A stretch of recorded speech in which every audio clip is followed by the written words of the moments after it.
Bismillahirrahmanirrahim. Assalamualaikum warahmatullahi wabarakatuh. Salam sejahtera untuk kita semua. Sebelumnya perkenalkan, nama saya Fitri Auliah dari kelas PTIK 1B. Di sini saya akan menjelaskan materi mengenai teknologi internet. Sebelumnya, materi yang pertama kali kita akan bahas yaitu mengenai cara akses internet. Nah, bagaimana sih cara mengakses internet? Yang pertama, kita tentukan layanan akses internet yang disediakan oleh ISP tentunya. ISP adalah singkatan dari Internet Service Provider. ISP merupakan sebuah badan atau perusahaan yang menghubungkan komputer melalui saluran komunikasi ke server ISP yang telah terhubung ke internet atau dapat dikatakan sebagai penyedia layanan jasa internet. Nah, perusahaan ISP terhubung ke internet menggunakan jasa ISP lain, biasanya ISP Amerika, ISP Singapura, ISP Hong Kong, dan lain sebagainya. Nah, jika Anda ingin mengakses internet dan terhubung dengan jaringan telepon melalui modem, maka Anda dapat langsung mendaftar ke salah satu ISP atau provider yang ada di lokasi Anda. Nah, atau skala nasional. Apabila Anda berlangganan internet ISP, maka Anda akan mendapatkan user ID dan password serta nomor dial ISP tersebut pada saat mendaftar. Nah, adapun cara mengakses internet itu bermacam-macam ya, tidak hanya dengan satu cara. Yang pertama adalah mengakses internet melalui hotspot. Pada saat ini tersedia pula koneksi internet melalui hotspot. Hotspot yaitu tempat yang menawarkan akses internet melalui WiFi. Cara mengaksesnya bisa menggunakan laptop, VDA, ataupun ponsel tertentu yang memiliki fitur WiFi. Hotspot bisa terdapat di restoran, bandara, hotel, mall, kampus-kampus, atau wilayah perkantoran tertentu. Nah, untuk mengakses internet melalui WiFi, terlebih dahulu Anda aktifkan fitur WiFi. Kemudian perangkat WiFi akan mencari jaringan nirkabel yang bisa diakses. Setelah jaringan ditemukan, Anda tinggal melakukan login supaya terhubung ke jaringan tersebut. Setelah terhubung, kita bisa mengakses internet melalui web browser. Nah, kedua ada cara mengakses internet secara instan dengan Telkomnet Instan. Nah, akses internet instan artinya pengguna internet tidak perlu mendaftar ISP ya, ke Internet Service Provider dan membayar biaya langganan atau abonemen ya.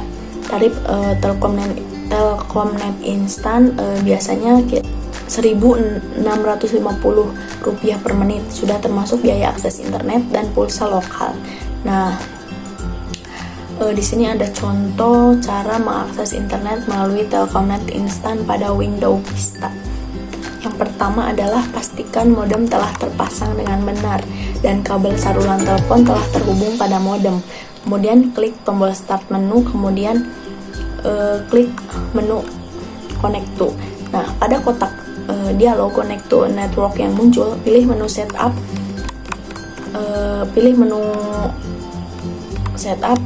connection or network. Pilih setup dial connection pada kotak dialog setup connection or network yang muncul pada kotak dialog setup dial up connection. Masukkan informasi sebagai berikut, misalnya dial up phone number berapa ya, tulis nomor phone kalian, kemudian ada username Telkomnet misalnya Telkomnet instan, kemudian passwordnya apa, terus connection name-nya tulis apa, misalnya Telkomnet instan. Selanjutnya tinggal klik connect. Nah, Windows Vista akan mencoba melakukan koneksi ke Telkomnet instan. Jika berhasil, akan muncul dialog berikut. Nah, selanjutnya untuk melakukan koneksi ke Telkomnet instan, masuk ke start menu dan klik connect to seperti pada langkah pertama. Pada dialog pertama, pada kotak dialog yang muncul, pilih koneksi ke Telkomnet instan, kemudian klik connect. Nah, setelah itu klik dial pada kotak dialog connect Telkomnet instan yang muncul. Windows Vista akan mencoba melakukan koneksi. Jika berhasil, akan muncul icon jaringan LAN, local area network, pada tray yang mendadakan koneksi berhasil. Nah, kemudian ada untuk memutuskan koneksi, masuk ke start menu, kemudian klik connect to, pilih Telkomnet instan pada jendela connect to network, kemudian klik tombol disconnect. Nah, kemudian internet otomatis akan terputus. Selanjutnya ada pun cara mengakses internet melalui fasilitas GPRS pada ponsel, seperti pada contoh gambar ini.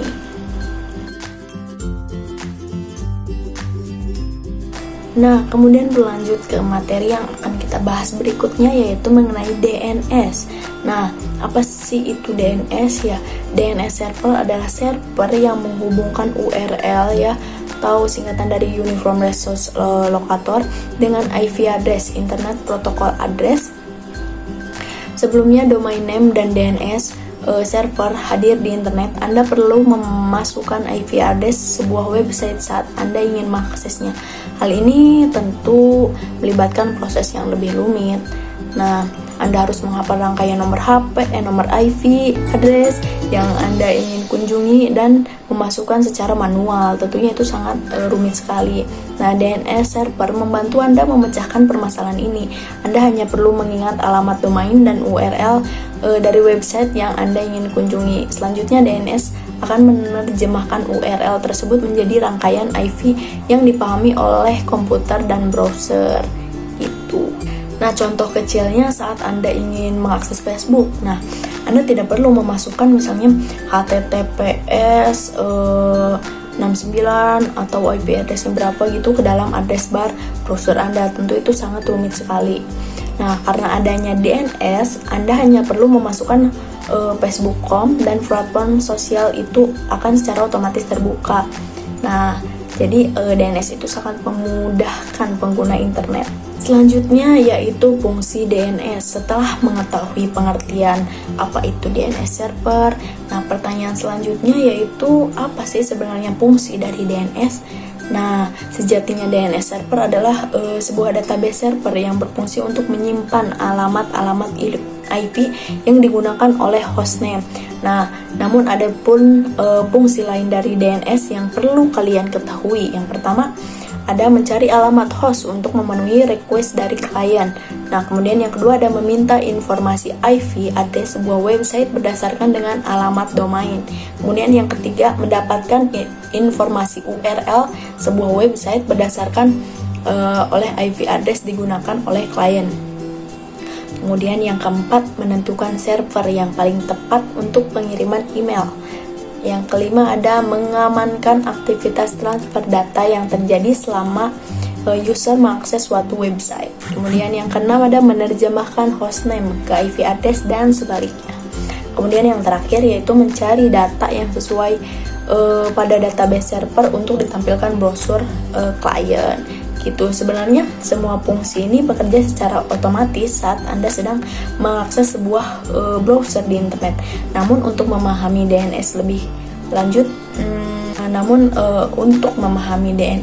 lanjut, berikut ada penjelasan lengkap cara kerja DNS. Nah, DNS server bekerja dalam banyak tahapan, mulai dari proses meminta informasi atau yang biasa disebut dengan DNS query, sampai proses menampilkan konten website melalui authoritative name server. Nah, berikut adalah urutan dan penjelasan lengkap setiap cara kerja DNS. Yang pertama ada DNS query.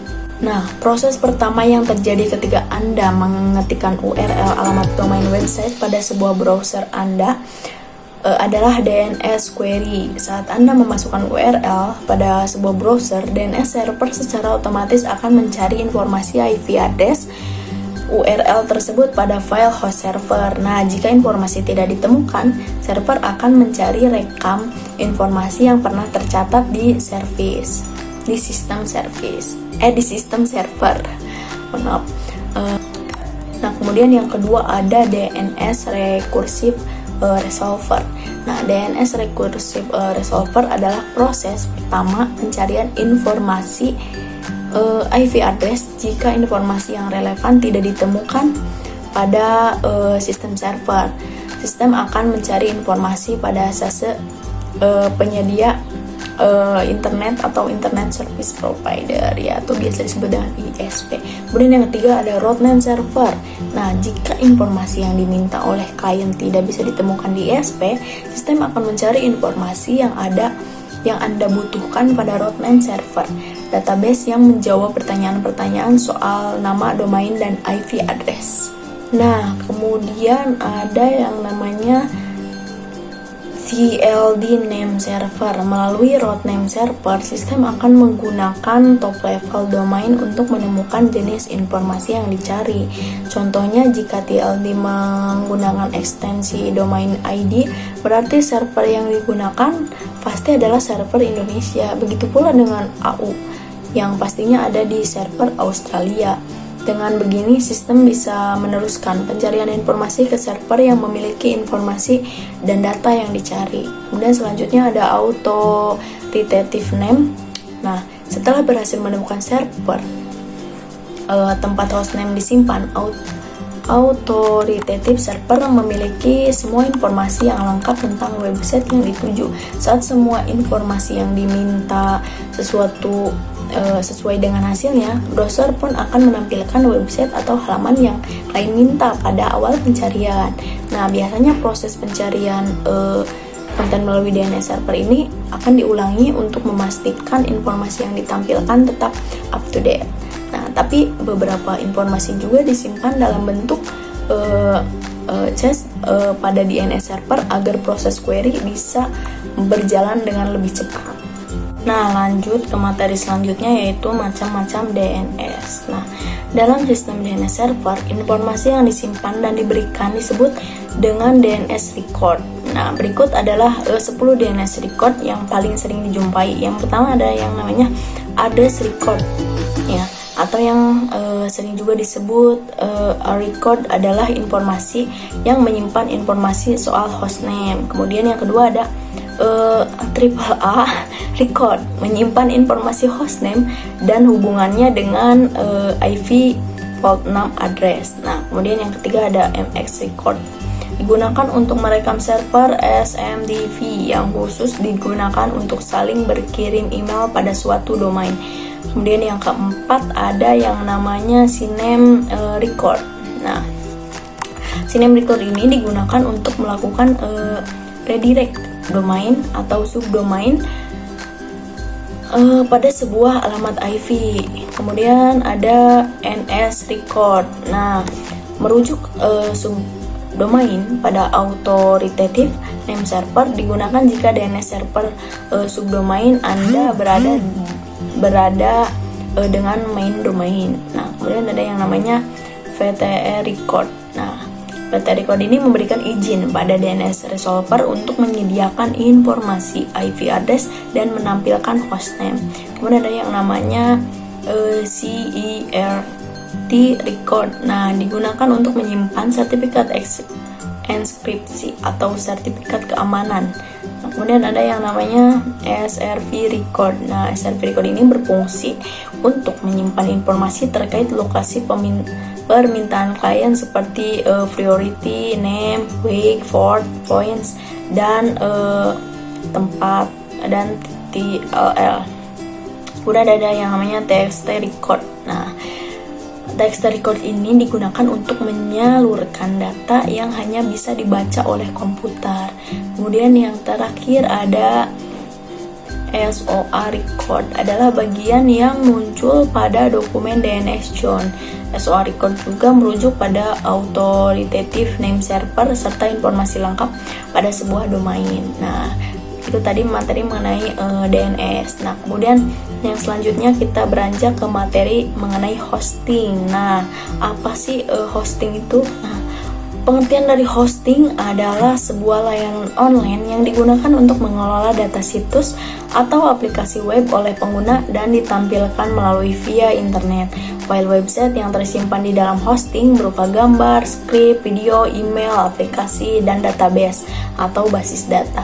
Saat Anda menggunakan jaringan internet dan Anda akan mengakses sebuah situs, maka hal yang pertama Anda lakukan adalah menuliskan nama domain tentunya atau kata kunci tertentu pada halaman mesin pencari seperti Google. Nah, jika Anda masih bingung, saya akan menganalogikan seperti ini. Website sebagai bangunan rumah misalnya ya, di mana hosting berperan sebagai tanah bangunan. Nah, sedangkan domain beserta IP atau internet protokol merupakan alamat rumah tersebut. Nah, jadi fungsi dari domain adalah memberikan identitas kepada suatu website agar tidak terjadi duplikasi dan sifatnya pasti unik gitu, unik web ya. Oleh karena itu tujuan penggunaan hosting adalah untuk menyimpan informasi dan data milik website tertentu seperti itu. Kemudian selanjutnya adalah mengenai fungsi hosting ya. Hosting memiliki banyak sekali kegunaan yang dapat Anda manfaatkan terkait pengembangan website untuk kebutuhan personal maupun company atau perusahaan. Ya, berikut merupakan beberapa fungsi dari penggunaan hosting, diantaranya adalah sebagai berikut. Nah, yang pertama ada membuat halaman website. Nah, yang pertama itu tentu saja digunakan untuk menciptakan sebuah situs yang di dalamnya itu menyimpan banyak informasi dan dokumen terkait pengguna atau bisnis, sehingga dengan menggunakan paket hosting maka halaman web Anda akan ditampilkan di search engine agar dapat diakses oleh banyak pengunjung melalui internet. Kemudian yang kedua adalah mengembangkan situs jual beli online. Nah, jika Anda ingin membuat website toko atau sering disebut dengan e-commerce ya, Anda harus menggunakan hosting agar setiap informasi yang Anda cantumkan dapat terindeks dengan mesin pencari. Kemudian pengembangan website toko online mampu mendatangkan konsumen secara besar dan situs Anda akan lebih dikenal oleh publik seperti itu. Kemudian yang ketiga ada membuat email profesional. Nah, fungsi yang ketiga ini untuk membuat email profesional atau lebih dikenal dengan email perusahaan atau domain Anda sendiri. Nah, tujuannya tentu saja untuk meningkatkan kredibilitas bisnis Anda dan terlihat lebih profesional gitu. Nah, kemudian yang terakhir yaitu mampu melindungi website dari SSL. Nah, fungsi yang terakhir adalah untuk melindungi. Nah, yang keempat adalah mampu melindungi website dengan SSL. Nah, fungsi yang terakhir adalah untuk melindungi website dari serangan malware atau virus yang terindikasi dengan DOS atau terkena spam. Nah, oleh karena itu, dengan adanya dukungan hosting, Anda dapat memasang SSL atau Secure Socket Layer supaya situs Anda lebih aman dan lebih optimal begitu. Nah, selanjutnya adalah cara kerja. Nah, cara kerja dari paket hosting dimulai dari sebuah perusahaan layanan hosting yang menyediakan ruang server yang menyimpan aset dan data untuk kebutuhan website. Ketika Anda user yang menuliskan nama domain website di browser, maka host tersebut akan mengirimkan file yang diperlukan untuk mengakses website tersebut. Nah, tentunya dalam pemakaian hosting juga membayar biaya sewa setiap bulannya. Jika Anda membayar tepat waktu, maka layanan server akan selalu mudah untuk diakses dan dapat berfungsi dengan baik tanpa ada gangguan terkait koneksi dan sebagainya. Begitupun sebaliknya. Nah, kemudian selanjutnya ada jenis-jenis dari web hosting. Nah, yang pertama ada cloud-based hosting. Nah, cloud-based hosting merupakan paket yang saat ini paling banyak diminati karena tidak memiliki downtime. Cloud hosting menggunakan sekelompok server dengan file dan resource dengan direplikasi pada setiap server. Jadi ketika salah satu server Anda sibuk, maka otomatis traffic situs Anda akan di-route menuju server yang lain dalam suatu cluster. Nah, kemudian yang kedua ada dedicated hosting. Dedicated hosting merupakan paket server yang menawarkan maksimal atas layanan hosting yang digunakan pada website Anda. Untuk penggunaannya sendiri cukup fleksibel. Selain itu juga mampu mengoperasikan antara sistem operasi dengan software yang akan digunakan. Kemudian yang ketiga ada shared hosting. Shared hosting adalah jenis paket hosting tradisional yang membagi suatu server untuk beberapa user berbeda sesuai dengan kebutuhan server. Kelebihan dari layanan ini adalah berharganya yang terjangkau dan sangat cocok untuk menjalankan website sederhana atau situs blog. Kemudian yang keempat ada VPS hosting. Nah, atau yang biasa disebut virtual private server atau VPS. Nah, adalah perpaduan atau titik tengah antara dedicated dan cloud hosting, di mana pengguna dapat menggunakan fungsi yang mirip dengan dedicated server dengan harga sama dengan paket cloud hosting. VPS hosting sangat cocok digunakan untuk kebutuhan website yang mempunyai traffic yang tinggi. Nah, kemudian yang kelima ada WordPress hosting. Nah, jenis terakhir ini yaitu merupakan bentuk lain dari paket shared hosting yang dirancang khusus untuk pengguna WordPress.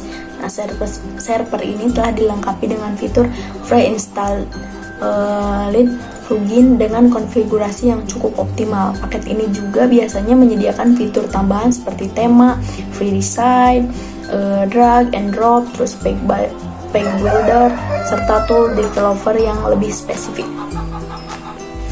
Oke, baik, kita lanjut ke istilah dan Oke, baik, kita lanjut ke istilah dan fasilitas internet. Langsung saja ya.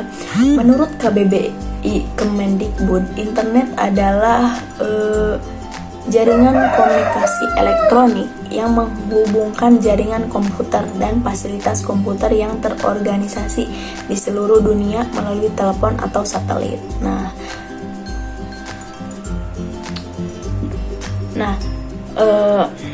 Mengutip modul internet dasar, internet atau interconnected network merupakan sekumpulan jaringan komputer yang menghubungkan berbagai macam web internet, menyediakan akses untuk layanan telekomunikasi dari sumber daya informasi untuk jutaan pemakainya yang tersebar di seluruh Indonesia, bahkan seluruh dunia. Media yang digunakan bisa melalui sambungan telepon, kabel, dan satelit atau wireless, jaringan tanpa kabel. Nah, adapun fasilitas internet yang pertama ada berselancar atau browsing atau surfing ya. Adalah sebuah layanan pada internet yang berfungsi untuk menampilkan suatu situs atau website guna mencari suatu informasi. Kemudian yang kedua ada surat elektronik atau email ya, electronic mail. Nah, adalah sebuah layanan untuk pengiriman surat elektronik. Untuk mengirimkan email, kita harus mempunyai email atau mailbox, biasanya disingkat dengan surel atau surat elektronik. Kemudian yang ketiga ada internet relay chat atau chattingan ya. Adalah fasilitas yang digunakan untuk melaksanakan perbincangan atau bercakap-cakap melalui internet menggunakan teks atau biasa disebut dengan chattingan.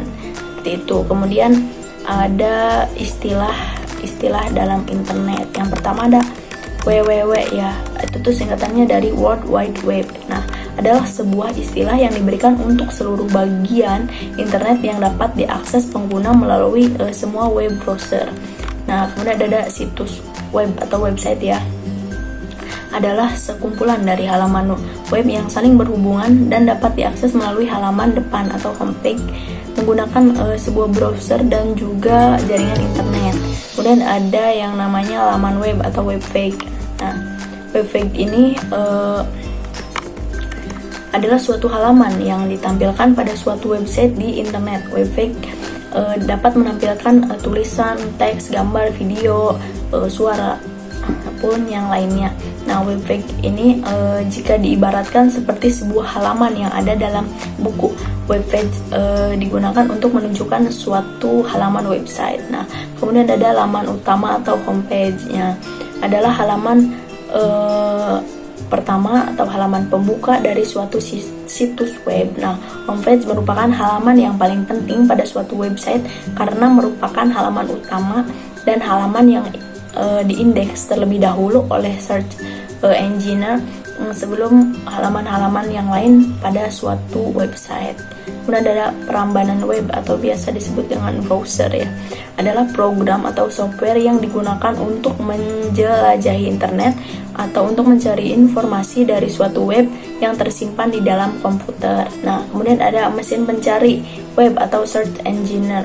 Dikenal dengan mesin pencari adalah suatu fasilitas internet yang digunakan untuk melakukan pencarian produk, jasa, dan informasi dalam sebuah website. Jadi dengan mesin pencari kita dapat menemukan bermacam-macam produk sesuai dengan keinginan kita. Nah, selanjutnya ada pun manfaat dari internet. Yang pertama yaitu mempermudah pencarian referensi internet, mempermudah pencarian literatur. Kemudian yang kedua ada menyediakan fasilitas multimedia. Sebagai penyedia informasi, internet memiliki banyak kelebihan daripada buku.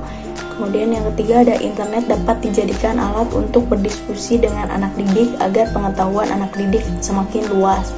Kemudian internet dapat menunjang pelajar yang mengalami keterbatasan ruang dan waktu. Kemudian memudahkan komunikasi internet dapat digunakan untuk saling berkomunikasi melalui email, video, konferensi jarak jauh, forum, dan sosial media.